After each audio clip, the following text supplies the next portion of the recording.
स्वागत है आपका। अस्सलाम वालेकुम मैम। वालेकुम अस्सलाम मैम।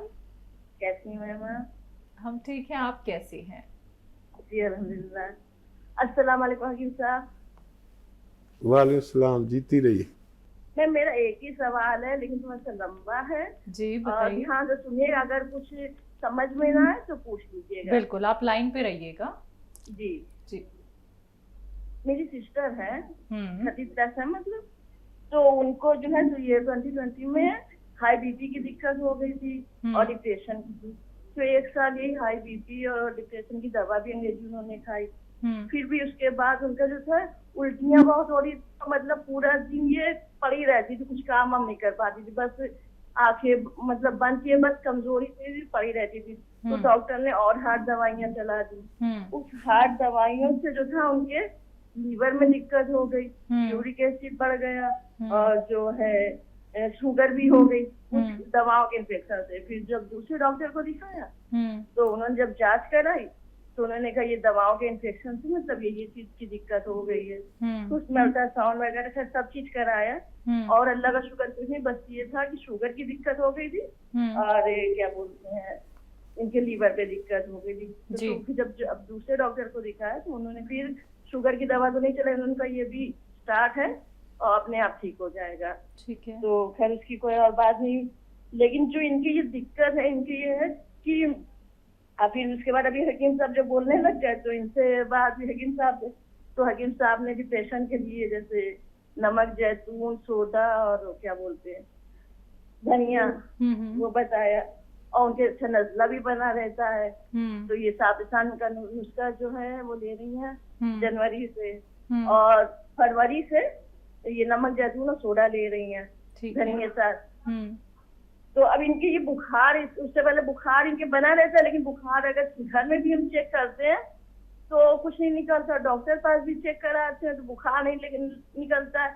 लेकिन इनको क्या होता है ये पता नहीं, डॉक्टर या हकीम ही समझ सकते हैं क्या वो दिक्कत। शरीर तपा रहता है? हाँ, शरीर गर्म भी नहीं रहता, बस इनको लगता है नहीं गर्म नहीं रहता, लेकिन इनको लगता है अंदर से कि है लेकिन निकलता नहीं है। जब थर्मामीटर में नापते हैं तो बुखार भी नहीं निकलता। अभी डॉक्टर से भी नपवाया तो भी कहते बुखार नहीं है। तो ये दिक्कत क्या, और दूसरे 4 लीटर में 2 लीटर से पानी पी जाती हैं इनकी, मतलब पानी पी ले फिर भी इनके पेशाब खुल के नहीं होता था। फिर आप जब से आपका नुस्खा ले रही हैं तो पेशाब तो अब पेशाब कर रही, लेकिन उस जगह पे जलन, ये रमजान जब से शुरू हुए जलन बहुत हो रही उस जगह पे, दिन भर होती रहती, कभी तेज होती जलन कभी कम होती, मतलब जलन बेंतिया हो जाती है। तो ये चीज नहीं समझ में आ रही कि क्या है, उस नुस्खे से सही हो जाएगी या नहीं होगी। ठीक है। बड़ी मदद मिल गई आपको ऊपर वाले की कि इनका लीवर ठीक हो गया। और लीवर का बड़ा हाथ होता है, लीवर का और पित्ते का शुगर के मामले में। अगर जिसको इन्फेक्शन हो लीवर में या आंतों में तो उसको भी शुगर कंट्रोल से ज़्यादा हो जाती है आम लोगों में भी। और ये एक हादसाती शुगर होती है जो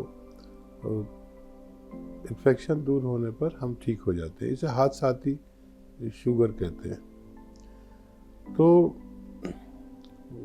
वो जो आप नुस्खा लेते हैं धनिए के साथ, आपकी बहन जो लेती है, अब नज़ला हो गया इनको, तो नज़ला होने का मतलब है कि लीवर ठीक हो गया।